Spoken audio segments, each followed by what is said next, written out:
खुलुमबाय बड'लेण्ड रादाब नायगिरि बयनिसिमबो फुंबिलिनि गोजोन हामलायथि बावहरबाय।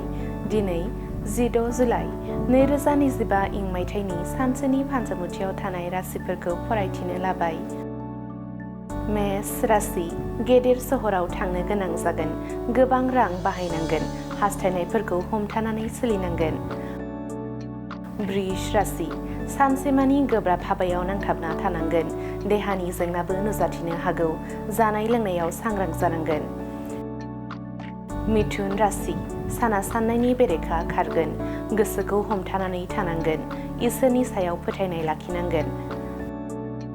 कर्कट राशि गोरोन्थिखौ दोनखोमानो नाजानायावनो समा बारलांगोन, जेंनानि सायाव नखरजों सावरायलायोब्ला खैफोदा खम जागोन।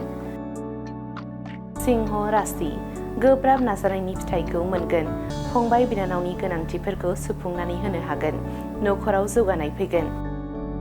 कन्या राशि मावनाय दांनायाव हेंथा नुजाथिनो हागौ, गुबुननि सायाव फोथायनायखौ खम खालामनांगोन, सांग्रां गोसो लानानै हाबा मावनांगोन। तुला राशि साना जेंना गोनां, सोलो बोलो बाहायनानै जेंनाजों जुजियोब्ला देरहासारगोन, गोसोखौ गोरा खालामनांगोन। वृश्चिक राशि दावबायनाय लामाया जेंना गोनां जागोन, सोलो बोलो बाहायनानै सोलिनांगोन, बिमा बिफानि बोसोनजों सोलिनांगोन। धनु राशि रोंगौथिनि थाखाय मुं गोसारगोन, फालांगियाव आय जागोन, बयजोंबो सिनायजागोन। मकर राशि इसोरनि बोर मोनगोन, गोबां रां आरजिनो खाबु मोनगोन, गोनांथिफोरखौ सुफुंनानै लानो हागोन। कुम्भ राशि खामानि मावनाय समाव हाखु दाखु खालामैया गाहाम, गोबां गोरोन्थि मावफ्लांनो हागौ, सोलो बाहायनांगोन।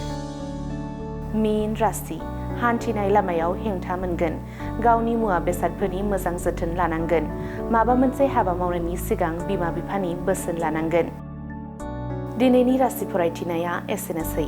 बेजों लोगोसेनो दिनैनि साना बुहुमनि साफ्रोमबो सुबुंफोरनि थाखाय गाहाम जाथों, बेनि थाखाय बड'लेण्ड रादाब नखरनि जानानै इसोरनि खाथियाव आरज गाबनाय थाबाय। गोजोन्थों।